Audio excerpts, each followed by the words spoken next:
All four gospel writers make the same point in their account of the resurrection.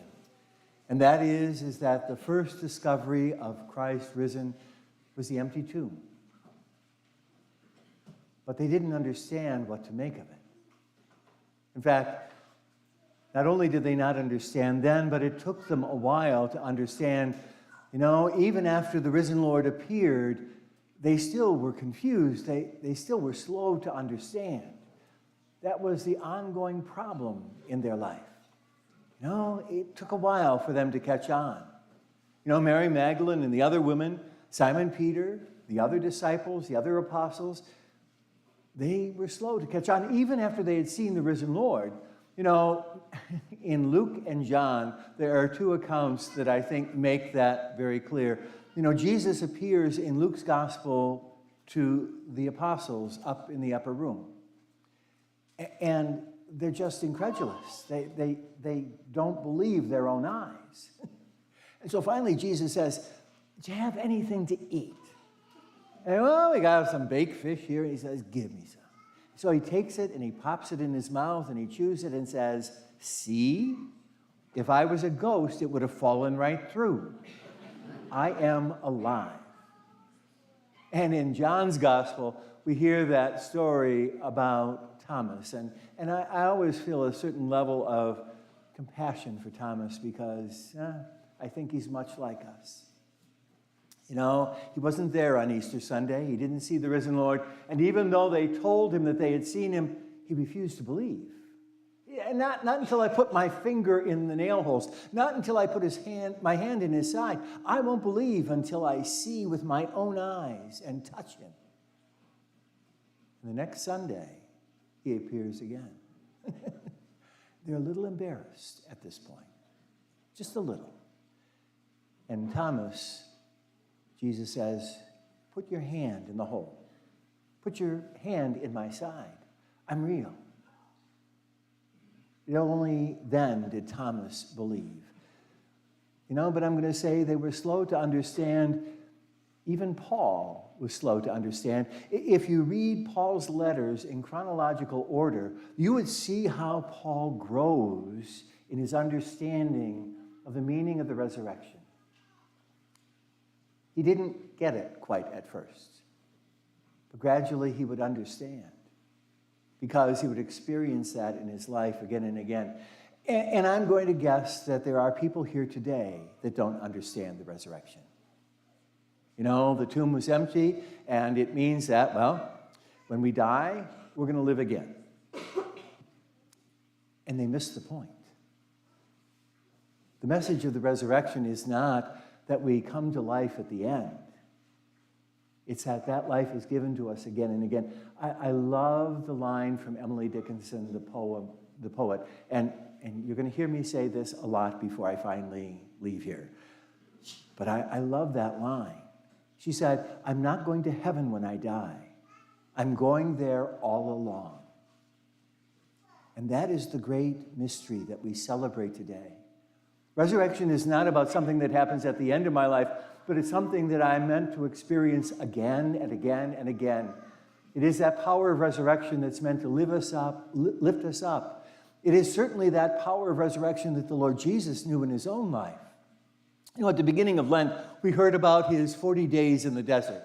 He had been baptized by John, and now, after being revealed as the beloved Son, he goes out into the desert to figure out how he's going to live this story, this message, this promise, how he's going to be Messiah. And he wrestles with that, and there's a lot of temptation. He's struggling with, how am I going to do it? Am I going to do this for myself? Am I going to do it for others? How am I going to live this out?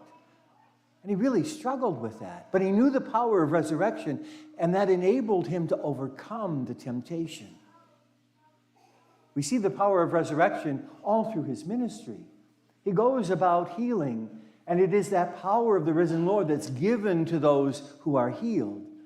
In his miracles, we see the power of resurrection from the wedding feast at Cana, where he turns water into wine, through all feeding the 5,000, to the resurrection of Lazarus that we heard just 2 weeks ago. No. The power of resurrection was at work with him all through his life. And we see it especially in the message that we heard last Sunday and Good Friday. The power of resurrection was with the Lord Jesus when he was arrested and put to trial before Caiaphas and the rest of the Sanhedrin. He was able to stand strong and tall because of the power of resurrection at work in him. He was able to stand before Pilate and speak truth because the power of resurrection was working through him. And even as he was crucified, the power of resurrection was working in him. Because didn't he, as he stretched out his arms on the cross, say, "Father, forgive them. They do not know what they are doing"? Wasn't the power of resurrection at work when he turned to the good thief and said, "Today you will be with me in paradise"? The power of resurrection was working him in his last words, where he said, "Father, into your hands I commend my spirit." No, the power of resurrection was at work again and again and again. It wasn't just something that happened at the end, but we see it revealed all through his ministry. He knew the power of resurrection that kept lifting him up again and again and again. And I do believe that's the message of Easter. Over the years, 41 years of being a priest, I've been asked a whole lot of times, can I prove there's a God? And I tell people, no, I can't. I can't prove. Oh, there are a lot of things that have been said by philosophers, but I'm going to tell you, none of that proves anything. People will say, well, look around at creation. Doesn't that prove? And I'm going to say, no, not really. Not to someone who doesn't have faith. To look at a little one like that, that little infant, how can you look in that face and not see the power of God, the life of God? And yet, there are people who won't see that at all. No, I can't prove God. But what I've said to people again and again is I have experienced the power of God.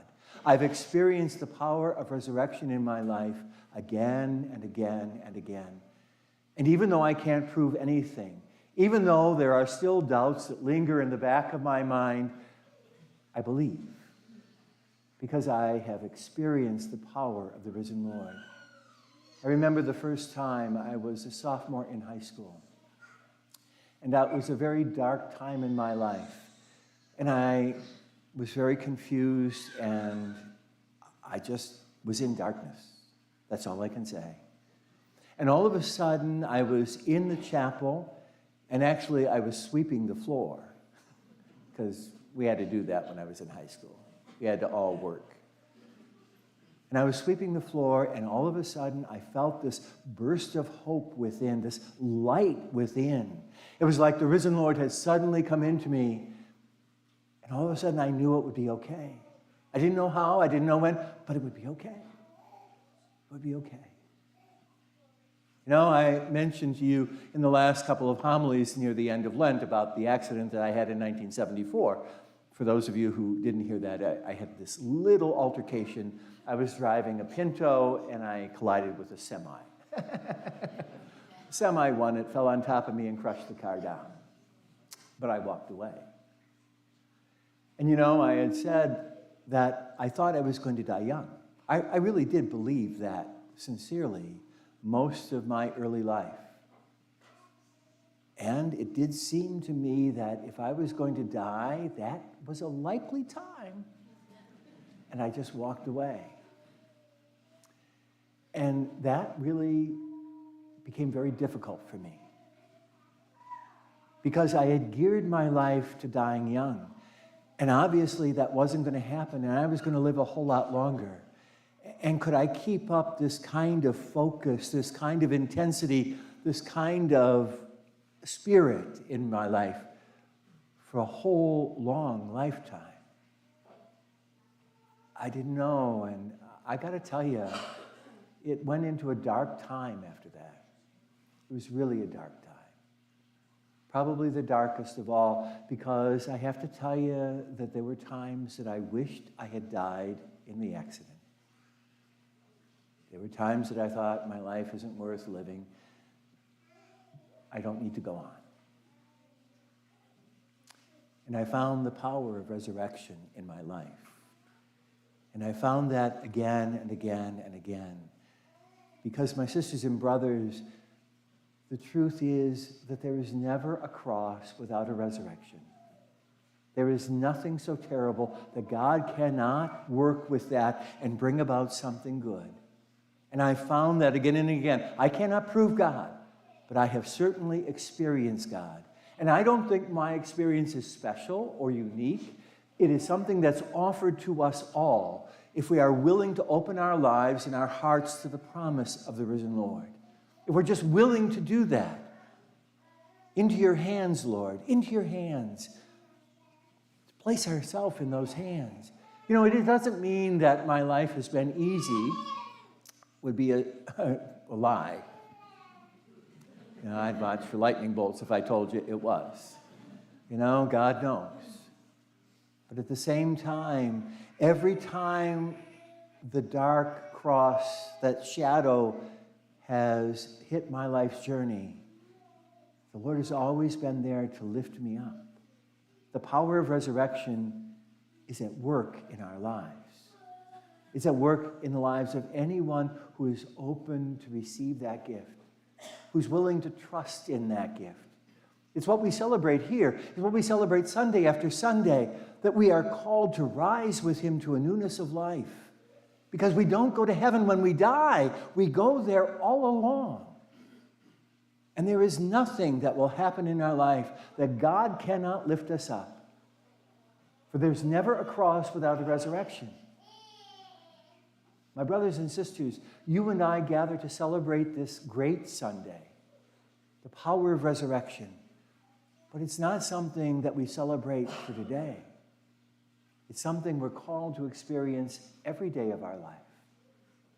The power that lifts us up, that raises us up when we fall, that lifts us up when we fail, that embraces us with love and tenderly raises us up in the darkest times.